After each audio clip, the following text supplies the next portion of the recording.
Ebusiama mo kwaba embra channel so aha AGH Politics Avenue.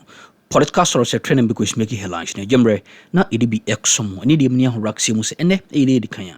We say so bit subscribe to the channel. But mo so bit hit notification bell so share na afa afoforo so ensa entumi nkebe ni dem eni ahobraxi mu. So say yanko political highways ni. Onua egadam enya asem koto akra. Na ni nyina say Afenyo markings ejogu ni chemu enya asem koto akra. Ono ankasa ne nkofo eye minority leaders no. Minority in Parliament caucus. Omu a delete a year Afenyo markings ni WhatsApp home using no yini din every mo delete and no create new one crowd ya enye asem koto akra na senior a year NDC MPs mu epese Afenyo markings yini free akunya so as minority leader no omu atrase a ensemu omu edumu asukwa onua enye asem koto akra na at this point in time yemo ho aseminim ne yehwe ne yekọ ene de eba abra o majemre e wa Afenyo markings ho ase wa ye pete kaka. Do you know why? Dabi Who say Canada Japan win won the constituency? Oh, honorable Afenyo marking constituency. Na Canada Japan win e ono so when jina baby and declare support am Canada Japan. But he was very silent on the elections. When declare ma Baumia, when declare ma Canada Japan. So no behavior as a leader. Or behavior as a leader. That is the right way to go. Okay. What you say? But what most were Bojuma behind closed doors ma Canada Japan. Oh, Samu. Oh, Stekanum de no mu diagro. On your neutral. Oh, that is the constituency of Canada Japan winning. Or winning massively. What is influential? What you influential? What make sure so we make kasa. Nemo mono a groundswork. What I say? Into what year groundswork adwuma no e ma Canada Japan e winning massively. Into what winning we no. E na e ho na Ghana fo nyina na MPP fo hu say Afenyo marking din anu wa ye no sa na wo kasa wo groundswork. What I say? E no ye adwuma na Canada Japan winning. So Canada Japan winning we ye no. Omo minority caucus platform, WhatsApp platform. So who say, sa na we Canada Japan ni pe neba omi awini. Ene e create a DMB for president 2028. Omo create sa platform no omo yi Afenyo free so. Oh. It is over here omo kwatia ba omi ano. Afenyo marking ba late. No nim. What it baby? Yeah, you never press conference. What it baby cry ya the press conference obi from say, "Hey, Afenyo where are you? One man tama. Minority caucus na ba bedroom fia ha." And we also announce for dispatch as a minority that and now we would dream ka run and pap what was hey to drew ho no na una na makoje no me so was no run and pap ho speed is that will be a cost speed that's on the lighter note anyway and we dream ka fantastic communicate and our call and to okodru ho no say we share we our video so and we nya say bia obi na kasa okodru ho no obi so mo another no say na ya kasa woni mu and wo ram odru ho Anthony Kabo hun na no yi na ni na nkofo hun we hun ba mi MPC e cold support obi e hun na no yi na ni minority leader pa o but eja o mo we there for the optics o mo man akonwa no tena se ho na Samira ba mi atena ne nche no wo pochi na ni wo size no say wo hu juma am di bedi ti sha wo hwa Afenyo and we are now one enti the Afenyo ye wo parliament ni nyina no he's trying to prove himself. Now I say justified inclusion because they say when Mr. Samira be yinedi. No. Samira be Afenyo market. Is it Samira na appointing where you on? Hey! She's running the affairs of the MPP. Oh, it's so powerful. Oh, very powerful. Samira is running the affairs of MPP. Oh, yes. Not Baumia. Oh, Baumia de. Baumia Baumia kwanko all my contest you. Oh, okay. And a year and our person would the first lady at all costs. Because Baumia would him say one fairly. Okay. What's he say? Ben ya no abono hey solemi enko ye baby ni no the name. Wow. Baumia nim said ne kasaye anyhow he underperformed. Anyhow say indicators now Samira de ranking Mahama 2016 said he was incompetent. Okay. You emphasize indicators now ranking Nikun. See the rating Nikuna. Very super. Super. And about me and all these things. And I hear the man. What you say? Even to come and speak to Ghanaians for vote. What is he going to say? Okay. What you say? Na me kasa Samira Rani afesa. I know the question baby. One who what the emphasis say? Yanko from cry. Ethiopia. One who candidate be a MPP. Mo kwana Japan e kan se mo bi. O say o mo ti MPP party ye hu say candidate bi e wa ha na yere nso atene team no so nam ha. The first time o mo hu e ye de Samira ba o mi aye. Yen san hwe out of frustration to be the first lady. Also question baby o say Nikunu has some parties in 24 years. Nikunu so at the same time Kokasa also has some party in say 17 years. What you say?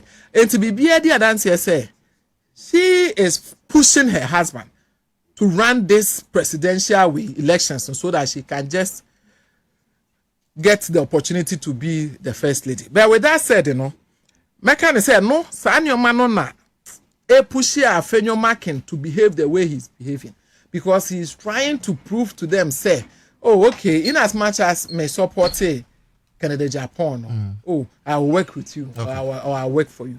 But by so doing, you know, so only now on your responsible minority leader, at least in the interest of Ghana, so that Omube Timia put to this government, or more like they will put us on our toes. No more check here, no more castle, na Ghana fweti. But so far, the ye hune di and shame crime and senya me munya and France. What I say. Okay, so that's a live on Accra 100.5 FM. After 11 minutes, we'll be out of here. Now, Mame, I say I go back to the office. To the office. Or see need your woman Accra FM listeners in tea. Honumwa eso training in Befamo. I'm so to maintain a honumwa and case, and we see you in tea. That is what I keep saying. I make quite a my dear Miss Meba, yeah. More addressing me as NDC communicator. Yeah, address will sign ye. I know the Miss Bible saying you need this said on. Me and I miss them. Young to me, Bible, so, Madame. And Dr.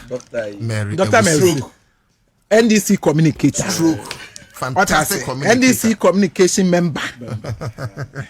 But I said, no more you see your son nephew. So that bet me your grounds work what I say. Because that time. No person. Say, we see you in the free this one. Near Mammy Ben Johan. And to see only the better no so who says see only that so manage casa. Now, of course, if it's about the state of nation, meaning say how the who will be breaker. Obatika crafty hammer na with the way in Swabuma Middle East tensions. You perceive the impacts on the oil sector. I heard them too much of it, but you focus on the state of the nation maybe. Okay. Pocket of them. Medawase. You're doing this within 8 minutes. Okay. Medawase. Okay. State of the Nation's address. You did kind of Mebo His Excellency Abaso. What you say? Okay. But yeah, because say State of the Nation's address. Okay. A mandate at present. Afibias so about Parliament. No better. And your man why the obeto ye ne de why. I could do the obey. And this way na usually ya no kasafa economy home no kasafa social issues and then be a security issues and ade and infrastructure and job just say you know no nyoma wa beto ne de waye and de obey na His Excellency from Oba Parliament the confidence of the buy and send your name who can ni wo dress and the fugu fighter and go for back ya wo mapata wi any send ye ma me kentene na ho fa wo de baaye ene de keka ho na e fe keke ade am say na enya ye MPP for matriculation on be ye wo ho penny ade na enya ho apart from that I think this is one of the best state of the nation's address I hear witness e wo Ghana ha na president kasafa economy because there is no way obetimi aye so na na won kasafa economy na menu abema ene atiefo ene ahwefo a ehwe President Asmo Kafa Ghana's economy ho. Meme de eye me de. Na ya de asese ba bia betene bia ye boss. Obefa inflation no from 23.5%. From January 7th 2025 His Excellency taking over the affairs of this country. Now inflation, the MPP foja ho na 23.5%. Oshe 2022 inflation. Ghana inflation ekoya ma ho treba Ghana for so. That was the time wo kotwa dia na this original ho na ebusa price wa Accra ansa na price dia. Oto em se metina ha kan asem we say na me koto mu. Okay. Me gina store ho me to mu wo se ma me mfe me boss. Maka wa ha na me san ka ma oti fuate. That time no, or friend the boss was had 200 Ghana cedis. That was the time I near to anwa ye die na ye to Kufo gallon no near to be 11 million. And then about 480. That's right. What you say? Until 2022 MPP4 abaya na ba umia head of the economic management team. Na that time na Nigeria friend economic risk kit. No san friend economic messiah. Or the year free Ghana, or the year could do 54.1%. And when Ghana for who we are seeing. Nice in the history. Or more free so, or more HIA 23.5. As at the time, our president Emma State of the Nation's address. Now Ghana's inflation, I hated the record. I near do 3.8%. Now, as some are yeking, and yes, sir, a figures kaka. Said once again, the irresponsible behavior of the minority. Ebejina ho kan say inflation yebedi. Doc, say quite about 3.3. E say kwam no kase February end about 3.3. Yes. What you say? So, obi catch us say inflation yebedi nipa ko na oye responsible. Enye obi akeke minority leader, well educated, a lawyer for that matter. Inflation yedi. Inflation ye we. Inflation ye no because sika na ekosra wo to nsuo. Sika na ekoso a wo beto aduane affect ni nyina. And the economy no, not just that inflation akofom. It reflects in the pockets of all Ghanaians. And the cement abase. Yan compare cement price and na yenhwe time na MPP baso. Enye no nko awo. Cement and I be 80 MPP tell you 130 and 140. What you say? And the inflation na Afenyo ka say yendi no. And reflecting in the pockets of Ghanaians. It has. Or no MPP near Afenyo marking kwane pocket or top petrol cry basense. Yes. What you say? And the inflation, His Excellency Wayadi, or near finance minister. And Yanko Padum, ya ranking the best in Africa. Great. And no emra from yenhwe employment. Because employment in so year, one area is very, very, very important. Now also tell. So you're able to cover all. What share Ghana's population and youth no around 40%. And most of them are highly educated, well educated. But we are not motivated. And then His Excellency by over 1 million Ghanaians enye juma. Media me chema free zones every Wednesday bia. Me call factory visit. Just this Wednesday, me construct companies omo service providers. You can BPO omo ye business processing outsourcing. Omo te Ghana ha no mo nkofo kasa wo US. Fantastic. Omo te Ghana ha no mo nkofo kasa wo Europe. One company on the Spintest Road, Techi Plaza. E recruit nkofo omo titi phone so na nkofo kasa ma insurance companies ni ade. Omo employment rate nkwa ye 950. Beautiful. What you say? I'm not one company. My body, omo Techi Plaza, Spintest Road, or they call Papaya. One company. Oba Gallery, a building opposite Accra, almost that BPO company I'm a almost 600. Wow. What I say? Nina because of the business environment His Excellency John Dramani Mahama was created. And I know last 2 weeks me call Tema Bright International Omo Enclave is a private industrial park. Because some companies Omo Pamontade, they are into textiles and apparel.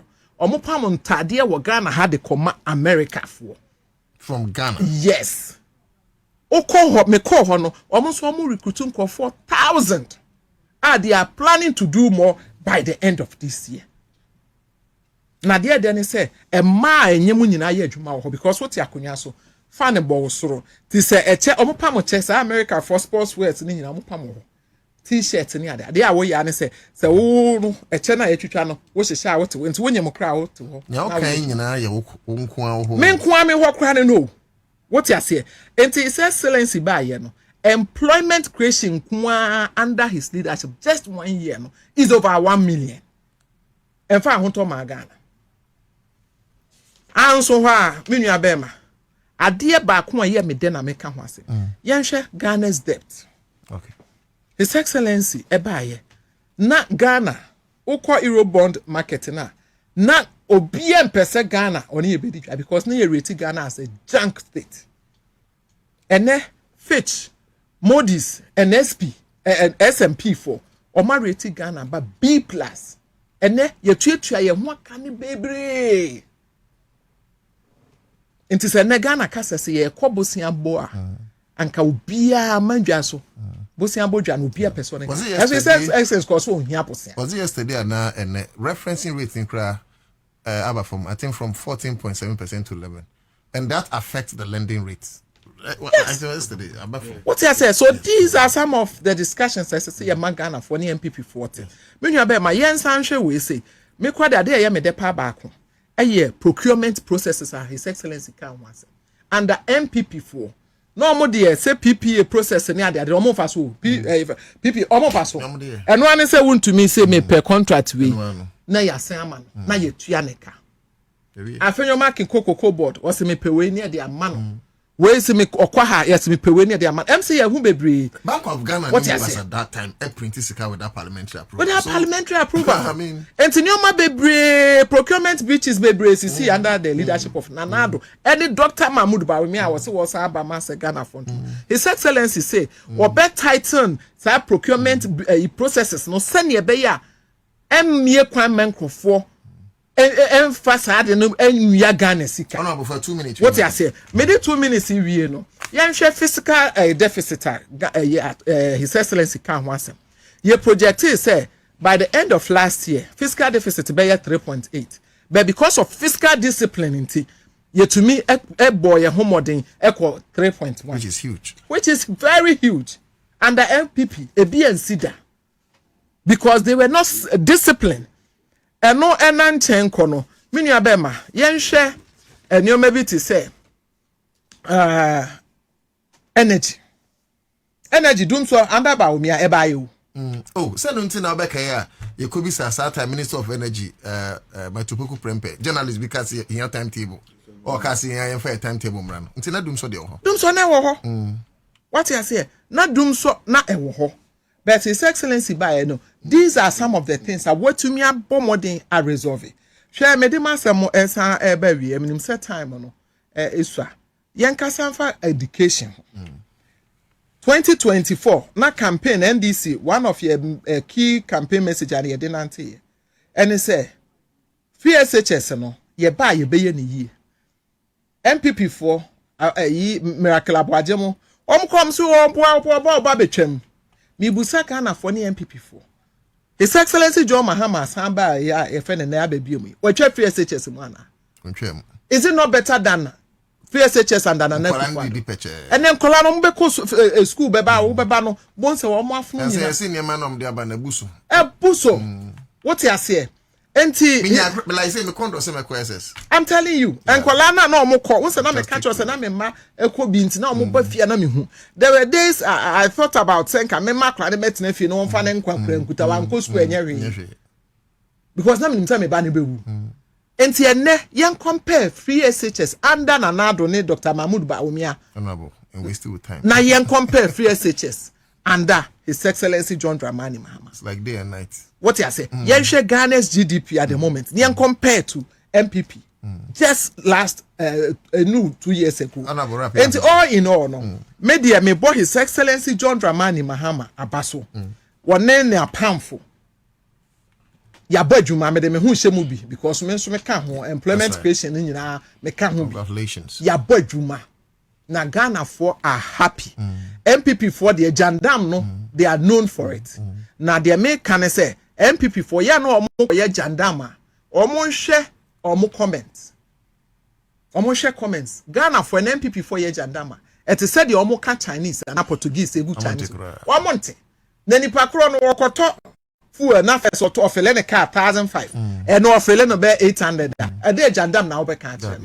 See nya na ye ka. Ye say hwe oboto na ye dey. Na to aba. Great. Minim say what time no atia wo. Na me say kwan ma mentia free zones for. Na 6 March da ye nimu no so. Me mo Ghana abaso. Independence Day for all Ghanaians, not for only mekane say enkofobi. Ye nyina ye day na His Excellency Ochina as ye nyina ye nimu no obegina Flagstaff House. Na it been we ensema horo timi koso channel no so mam ena waso jemre da sene so obaade no e de adum bi edumania onia ye besan egba awram